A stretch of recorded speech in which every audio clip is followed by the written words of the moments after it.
If you are following along in your own social studies book, please open up to page 1. We'll be reading pages 1 through 3 today. Pause the video here if you need time to gather that. Ancient farmers, builders in stone.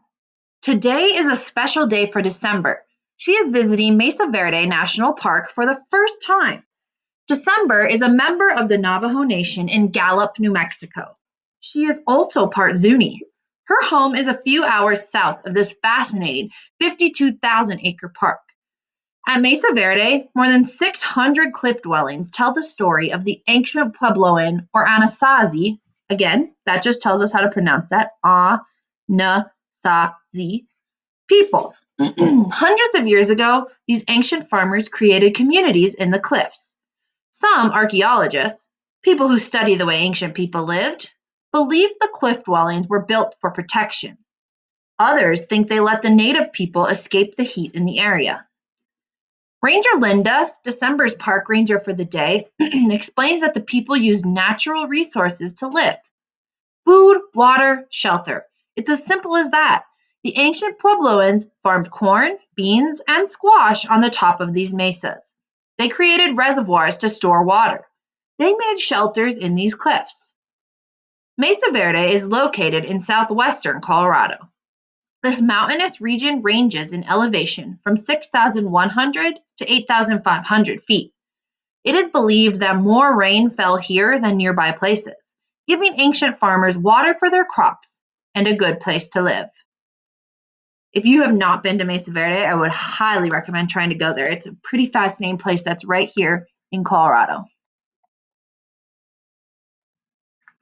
Page 2. This caption says, ancient Puebloans dug pit houses such as this for shelter on the mesas. This was before they moved into cliff dwellings. Here, ancient Puebloans used these stones to grind corn to make flour. The large stone is called a metate. The smaller one is called mano. Still, keeping families warm, safe, and dry was challenging. The people had to make shelters in the earliest times. Starting in about AD 550, families lived in pit houses. Pit houses were deep pits dug into the ground with walls of wood and mud. As time went on, the communities outgrew the pit houses. By AD 750, the ancient Puebloans were building pueblos. The pueblos were above-ground buildings made mostly of stone. Many of the pit houses became kivas.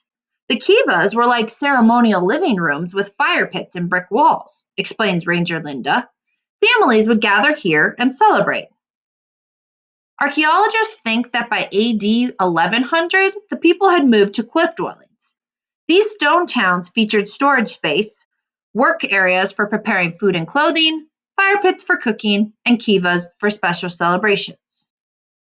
Wow, it's so peaceful here. I can understand why they chose this area to live. Life must have been very hard, though, whispers December.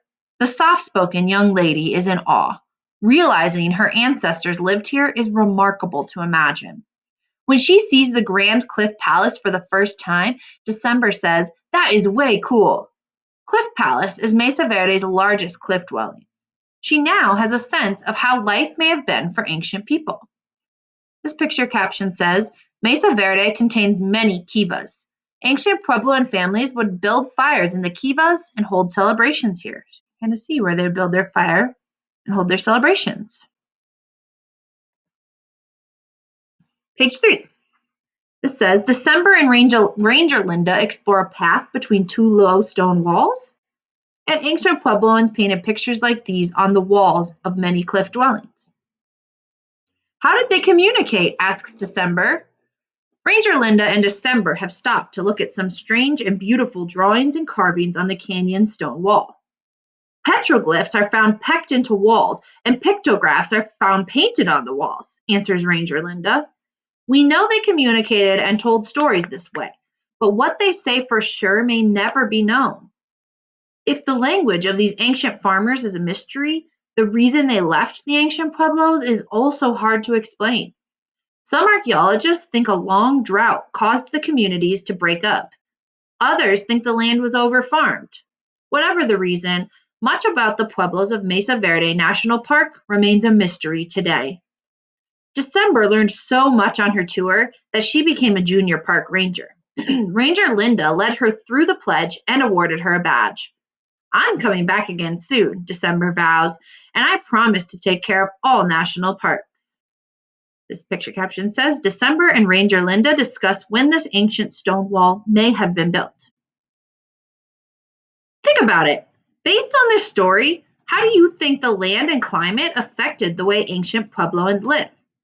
As you read the chapter ahead, so as we keep working throughout the rest of this week, think of ways that the environment shapes people and the ways that it shapes the environment around them.